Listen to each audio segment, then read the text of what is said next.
तुमचं स्वागत आहे। आज आम्ही ओवीला एक गिफ्ट घ्यायला आलेलो, सरप्राईज गिफ्ट। तिला जे जाम आवडलेलं आहे, काल खूप रडत होती, त्यासाठी आलेलो आहोत। तर तो कोणता गिफ्ट आहे ते पण बघा आणि घरी गेल्यानंतर तिचे रिॲक्शन नक्की पहा।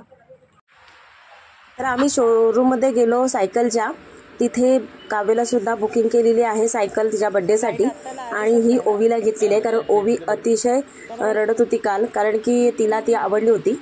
पण एवढी लहान आहे, 3.5 वर्षाची, तर ही चालवेल की नाही याची आम्हाला गॅरंटी नाही आहे, कारण की खूप लहान आहे अजून आणि हे चालवण्यासाठी साधारणतः 7-8 वर्षाच्या मुलांची गरज असते, कारण की बॅलन्सिंग येण्यासाठी। तर आम्ही तरीसुद्धा सायकल घेतलेली आहे, तर म्हणजे आहोंनी गिफ्ट म्हणून तिला घेतलेली आहे। त्याच्यानंतर आम्ही इथे गेलो टीव्हीचा रिमोट चेंज करायला, कारण DTH असल्यामुळे तो रिमोटच चालत नव्हता। पहिला खराब झाला, दुसरा आणला तो सुद्धा चालत नव्हता, तिसरा घेतलाय, तो पाहूया होतंय का। त्यानंतर कोथिंबीर खूप महाग झालेली आहे, तर इथे काकांकडे ह्या कोथिंबीर घेतली, कांद्याची पात घेतली, त्यानंतर थोडीशी फळं घेतली घरी जायला, कारण रात्र झालेली होती तरी पण थोडीशी घेतलेली आहेत। आणि जाताना भाज्या वगैरे खरेदी करत करत मी घरी गेलेली आहे, कारण की इथे आमच्या रात्र जरी 9 वाजले तरी पेणमध्ये बऱ्याच प्रकारे आमची दुकानंसुद्धा उघडी असतात, त्याचप्रमाणे भाजीसुद्धा मिळतात म्हणजे। तर भाज्या वगैरे खरेदी केल्या आणि मग पुढे सुद्धा अजून काही भाजी घ्यायची राहिली आहे का हे पाहण्यासाठी पुढे जात काय थोडं खरेदी केले। मेकअपचं सामान थोडंसं खरेदी केलं आणि आता परत आम्ही एका दुसऱ्या रस्त्याकडनं निघून थोडंसं बाहेर थोडं काम होतं, तिथे सुद्धा केलेलं आहे।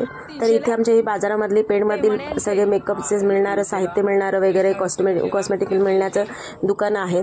त्यानंतर इथे परत अजून भाजी थोडीशी घेतली, खाऊ घेतलं मुलांना आणि मग घरी पोचलो। तर आता आपण ओवीची रिॲक्शन बघूया कशा पद्धतीची आहे। तर काव्य घेऊन चाललेला आहे सायकल, तर इथे ओवीच दिसत नाहीये, ओवी कुठे गेली? तर ओवी गेली होती काकाकडे, दीपक काकाकडे। तर आता हिची रिॲक्शन पहा। घेतली ना सायकल,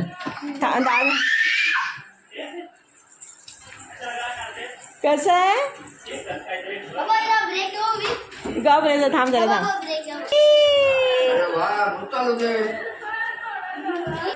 तर ही ओवीला छोटीशी स्कूटर घेतलेली आहे 1900 रुपयाची। तुम्हाला कसा वाटला ब्लॉग नक्की सांगा कमेंट्समध्ये, आणि आवडला जास्तीत जास्त शेअर करा आणि असंच फॅमिली ब्लॉग पाहण्यासाठी चॅनलला सबस्क्राईब करायला विसरू नका। धन्यवाद। येणारे असेच ब्लॉग पाहत राहा।